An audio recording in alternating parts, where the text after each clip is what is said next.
오늘 에스겔 37장 1절부터 14절까지 말씀을 통해서 주님이 주시는 말씀, 특별히 우리 각자에게 주시는 말씀, 특별히 우리 인생 가운데 낙심과 좌절, 슬픔이 통탄이 있는 사람이라면 더욱더 오늘 말씀을 잘 보시기 바랍니다. 첫 번째 이 설교 요약을 보세요. 하나님의 말씀은 사람이 전하는 것이 아니라 성령의 권능으로 선포됩니다. 여기 1절 보시면 여호와께서 권능으로 내게 임재하시고 그의 영으로 나를 데리고 가시는데 어디로? 골짜기로. 근데 거기에 뼈가 가득했다라고 기록합니다. 원래 뼈는 어디에 있어야 됩니까? 무덤에 있어야 되죠. 그런데 무덤에도 없어요. 그냥 골짜기에 뼈가 가득히 쌓여버렸습니다. 이때 주님이 말씀하세요. 3절에 인자야 이 뼈들이 능히 살 수 있겠느냐? 이 뼈들이 살 수 있겠느냐? 이때 에스겔이 말합니다. 주여 주께서 아시나이다. 여러분, 이 에스겔 선지자는 인간의 삶과 죽음에 대하여 모든 것이 하나님의 손에 달려있다는 것을 여기서 고백하죠. 내가 어떻게 그것을 압니까? 내가 어떻게 이거를 감당할 수 있습니까? 주님이 아시죠. 성도 여러분, 이러한 신앙 고백이 저와 여러분의 신앙 고백이 되길 바랍니다. 인생 가운데 어느 문제가 있을 때 나름대로 자기가 해결하려고 애를 쓰죠. 그게 본능입니다. 물에 빠지면 허우적대는 게 본능이죠. 그러나 우리의 생명과 죽음은 하나님께 달려있음을 늘 기억하며 무슨 일을 하든지 먼저 하나님께 먼저 기도하는 우리 모두가 되길 바랍니다. 어디 아픕니까? 병원에 달려가기 전에 먼저 기도부터 하십시오. 그리고 그 기도의 시간이 없어서 119 차에 실려서 갑니까? 그럼 실려가는 그 여정 중에 기도하시기 바랍니다. 또 그 겨를도 없이 내가 그냥 의식이 이럴 정도로 왔다 갔다 합니까? 그러면 의식 잃기 직전까지 기도하십시오. 지금 주님이 원하시는 것이 그겁니다. 옆에서 그 병자를 나르고 하는 그 사람도 그렇지만은 가장 중요한 건 본인이에요. 본인입니다. 본인이 기도하지 않으면 아무 소용 없어요. 본인이 기도해야 됩니다. 우리 예수님이 어느 집에 들어갔을 때 하는 중풍병자를 4명이 사람이 메고 올라가잖아요. 뭐 들어갈 수가 없으니까 지붕을 뚫고 내리잖아요. 그죠? 그래서 예수님이 그들의 믿음을 보시고 그들은 누구죠? 그 4명입니다. 그런데 그 한 명은 어떻게 됐죠? 일어났어요. 예수님이 일어나. 그 침상 들고 가. 이랬잖아요. 그죠? 그래서 갔습니다. 그게 문제예요. 주님 앞에 예배도 드리지 않고 그냥 가버립니다. 주님한테 최소한 감사합니다 주님이라고 얘기도 안 해요. 그냥 가버려요. 그 사람은 병을 고쳤을지는 모를지언정 주님을 떠나버린 자가 됩니다. 그러면 안 돼요. 차라리 중풍병자로 죽는 게 낫지. 예수 믿고. 중풍병은 고쳤는데 몸은 성해졌는데 지옥 가면 무슨 소용이 있습니까? 그죠? 예수님이 하시잖아요. 네 눈이 죄를 범했으면 그 눈을 빼버리라. 차라리 눈 없이 천국 가는 게 낫지. 눈 뜨고 지옥 가는 것보다 낫지 않냐. 지금 주님이 말씀하신 거예요. 네 손이 뭐 잘못 잘라버려라. 네 다리 잘못 잘라버려라. 차라리 손과 발이 모자란 상태에서 천국 가는 게 낫지. 손과 발 다 달린 상태에서 지옥 가는 것보다 낫잖아요. 예수님이 하신 말씀이에요. 이 비유지만 그런다고 뭘 손을 자르라 눈을 빼라는 얘기가 아닙니다. 눈을 뺐다고 내가 그 악한 생각이 없어지나요? 그건 아니죠. 그러니까 그 정도로 예수님이 강조하시는 겁니다. 성도 여러분, 꼭 하나님 앞에 기도하시기 바랍니다. 그리고 기도할 때 내 귀가 열리게 해주세요. 백날 들으면 뭐합니까? 못 알아듣는데. 백날 보면 뭐합니까? 깨닫질 못하는데. 성도 여러분 꼭 명심하시기 바랍니다. 오늘 에스겔서에 처음 에스겔 선지자와 하나님과의 대화입니다. 그런데 여기 선지자는 하나님의 말씀을 전할 때 다른 거 안 전해요. 주님이 주신 말씀을 그대로 전할 따름입니다. 근데 주님이 주신 말씀이 복잡하거나 애매하거나 이상한 말씀이 아니에요. 굉장히 명확합니다. 성도 여러분, 마지막 때 하나님 말씀을 해석할 때 복잡하게 해석하는 사람이 있으면 그 자리에서 나오시기 바랍니다.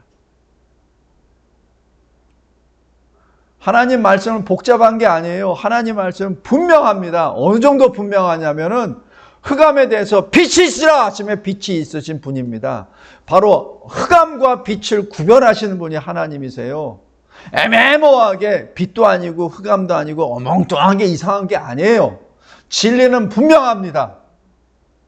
이것도 아니고 저것도 아니고 애매모호하게 듣고 놓고 헷갈리게 그게 아니에요. 오늘 말씀 잘 보세요. 뭐라고 말씀하세요? 너의 마른 뼈들아 여호와의 말씀을 들을지어다. 이게 하나님 말씀이에요. 생기야 들어가라. 하지매 들어가라. 간단해요. 하나님 말씀은. 들어라. 말하라. 들어가라. 일어나라. 나오라. 분명합니다. 하나님 말씀은 애매한 게 없어요. 애매하게 만든 건 사람입니다. 바로 거짓 선지자들이 애매하게 만듭니다. 하나님의 말씀은 분명합니다. 두 번째, 이 골짜기에 있는 그 수많은 뼈들은 도대체 뭡니까? 11절입니다. 인자야, 이 뼈들은 이스라엘 온 족속이라. 지금 하나님은 분명하게 말씀해 주세요. 이스라엘 족속이라. 어떤 이스라엘 족속? 바벨론으로 끌려간 족속들. 바벨론으로 끌려간 사람들, 육은 살아있어요. 근데 영은 이렇게 골짜기에 마른 뼈처럼 된 겁니다. 지금 주님이 그렇게 보여주신 거예요. 이 뼈가 바로 이스라엘의 영적 모습이라는 얘기입니다. 성도 여러분, 우리의 영적 모습은 어떻습니까? 우리의 영은 살아있습니까? 죽어있습니까? 우리의 영은 살아있습니까? 죽어있습니까?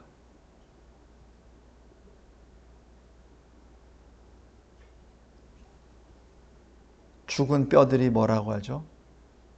우리의 뼈들이 말랐다. 우리는 소망이 없다. 뼈들이 말하는 거예요. 지금 이 영적으로 말하는 겁니다. 이스라엘 백성들의 영적 현주소가 자기들은 멸망당했다. 자기들은 더 이상 소망이 없다. 성도 여러분, 그 소망은 뭘 근거로 소망이에요?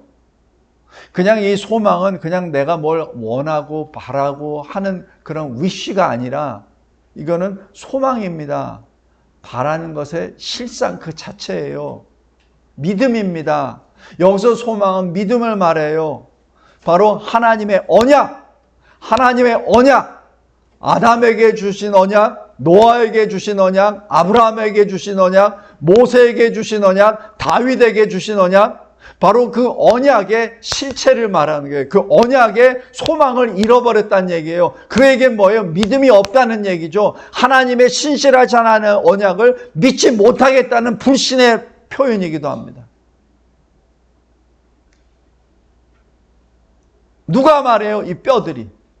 뼈들이 어떻게 입이 달렸다고 말을 합니까? 지금 영적으로 말하는 겁니다. 성도 여러분, 우리가 살 때 어떤 때는 인생에 낙심할 때가 있어요. 아무리 해도 안 돼. 뭘 아무리 하려고 해도 발버둥 쳐도 이걸 벗어날 수가 없어. 마치 마른 뼈처럼.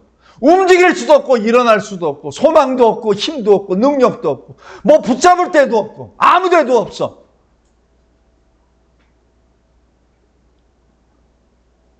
성도 여러분, 그때가 은혜 받을 때입니다. 그때가 은혜 받을 때예요.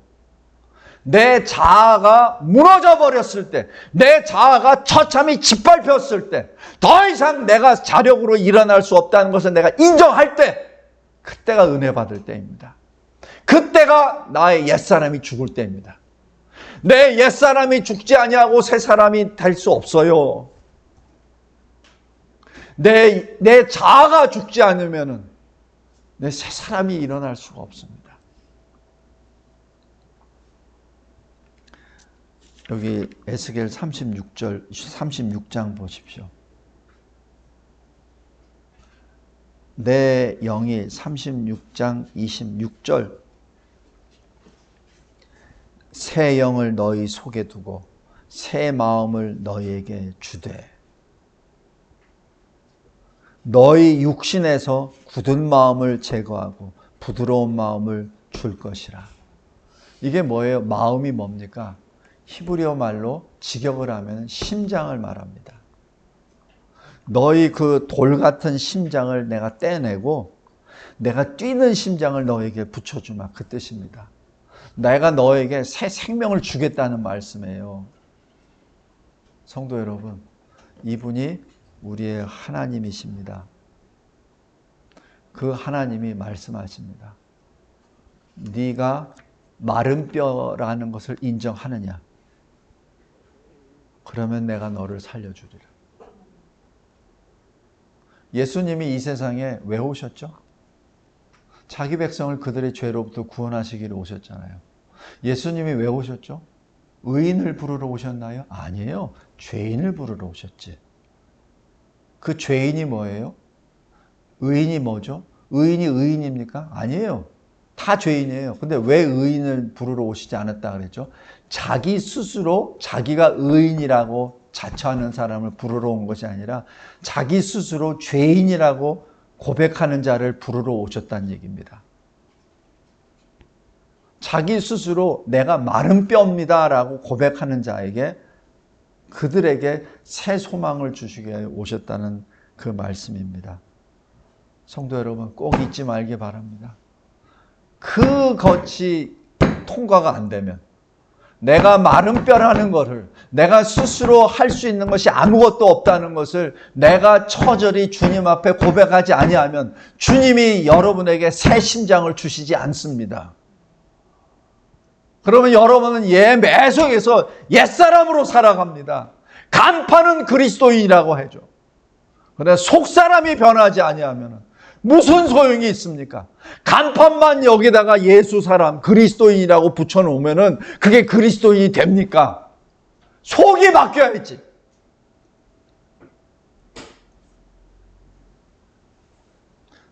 (37장의) 핵심이 그겁니다. 네가 얼마나 비참한 존재임을 네가 고백하라는 얘기죠. 그랬을 때 주님이 역사하십니다. 그게 뭐예요? 예수님이 공생에 처음 시작할 때 회개하라! 그 말씀입니다. 회개하라! 네가 하나님으로부터 멀리 떨어져 나갔는데 다시 내게로 돌아오라. 그게 회개하라는 얘기예요. 네가 마른 뼈임을 깨달으라는 얘기입니다. 나에게 돌아오라. 그게 회개하라는 얘기입니다.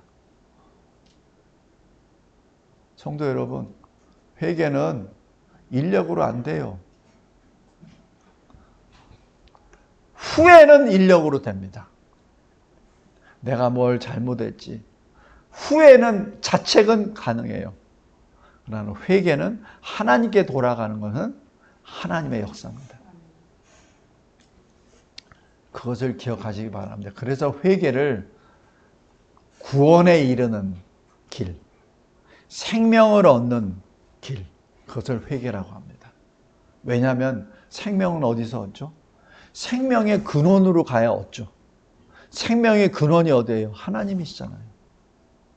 구원을 어떻게 이루어야 됩니까? 구원의 주님께 가야 되잖아요. 그게 회개입니다. 하나님께 돌아가는 게 회개예요. 그냥 내가 뭘 잘못했다고 아이고 내가 그게 회개가 아닙니다. 그런 자기 후회죠. 자기 자책이죠. 그걸로 끝나면 그 끝입니다. 아무 소용도 없어요. 그게 시작이 돼서 하나님께로 돌아가는 것이 그게 회개죠.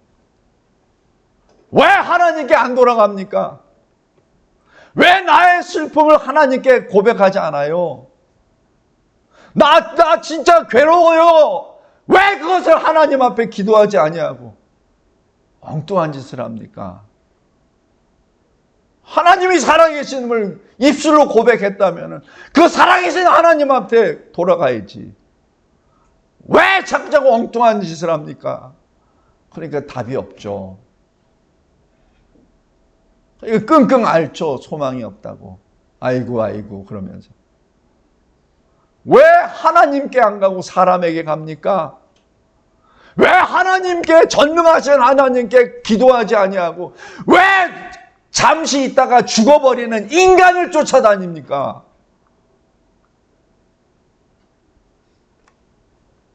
왜 생명의 근원이신 하나님을 찾지 아니하고 왜 돈을 쫓아갑니까?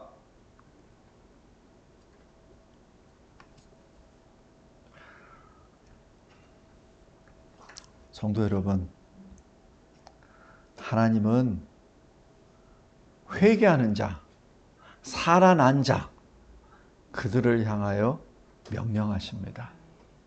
어떻게 살아났죠, 그들이? 예언으로 살아났잖아요. 성령, 생기라고 하는데 생기가 히브리 말로 루아크입니다. 그게 뭐예요? 성령이에요. 성령으로 군대가 됩니다. 큰 군대, 이스라엘 군대, 여호와의 군대가 됩니다.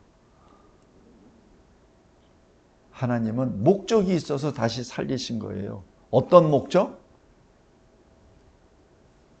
여기 13절 보십시오. 내 백성들아, 내가 너희 무덤을 열고 너희로 거기에서 나오게 한즉 너희는 내가 여호와인 줄 알리라. 여호와인 줄 알리라는 게 뭐예요?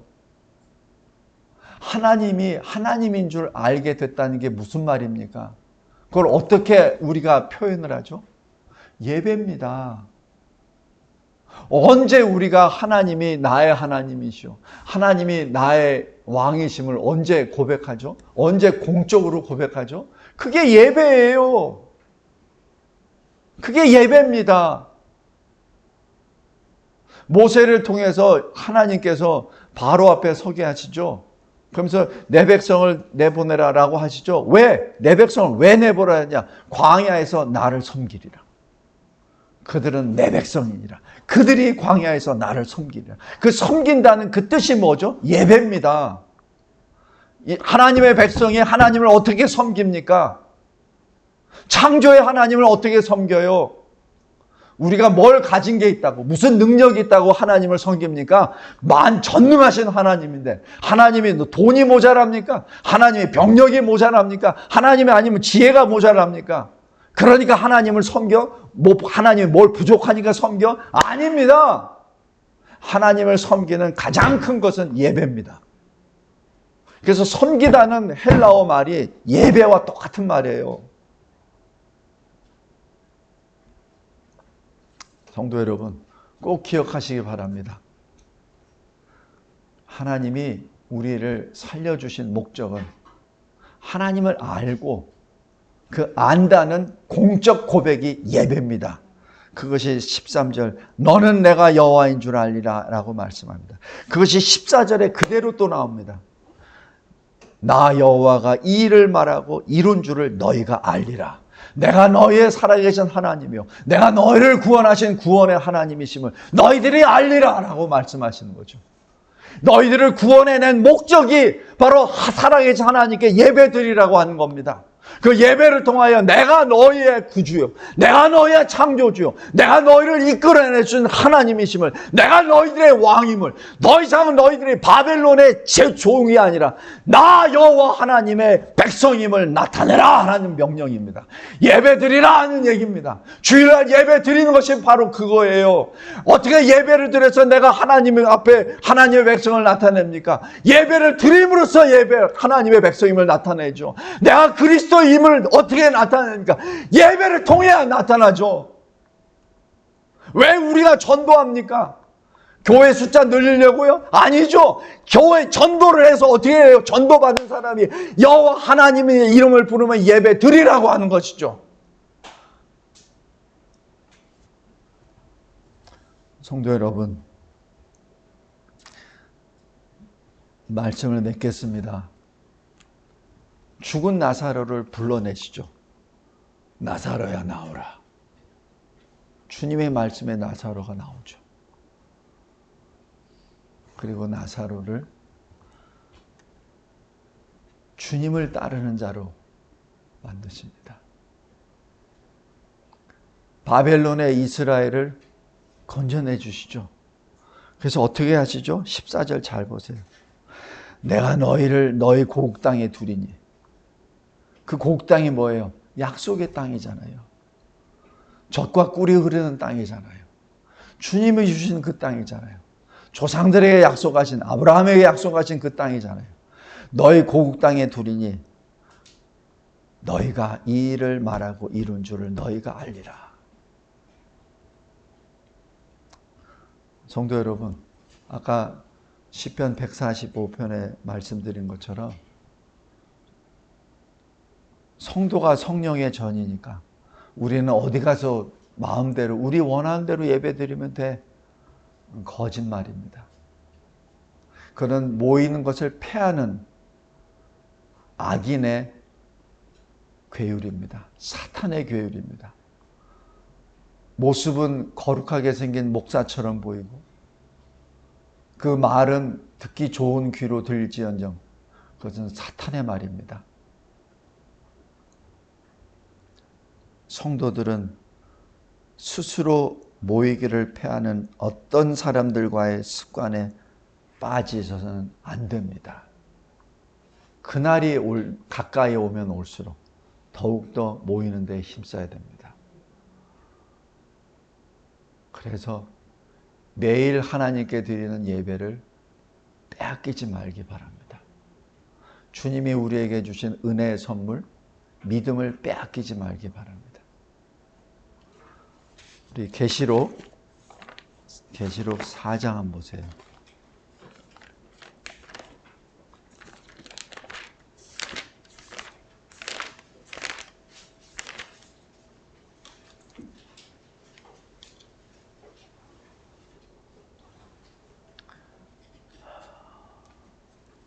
계시록 3장이죠.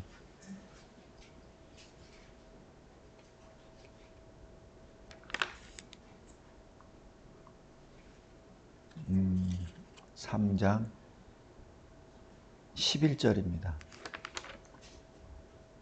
내가 속히 오리니 내가 가진 것을 굳게 잡아 아무도 내 면류관을 빼앗지 못하게 하라. 우리가 가진 것이 면류관하고 직결됩니다. 우리가 가진 것이 바로 믿음이요, 예배요, 기도요, 찬송입니다. 성도 여러분, 우리가 가진 것은 뭐죠? 주님이 주신 겁니다. 그것을 빼앗기지 말기 바랍니다. 기도하겠습니다. 하나님 감사하고 감사합니다. 주님이 에스겔 37장을 통하여 주신 이 말씀을 늘 마음에 새기며 늘 주님께 붙어있는 자 되게 하옵소서. 우리에게 구원의 길로 믿음을 주셨고 소망을 주셨고 사랑을 주셨나이다. 빼앗기지 않게 하여 주옵소서. 그리고 그 결정체인 예배를 빼앗기지 않게 하여 주옵소서. 예수 그리스도의 이름으로 기도드렸나이다. 아멘.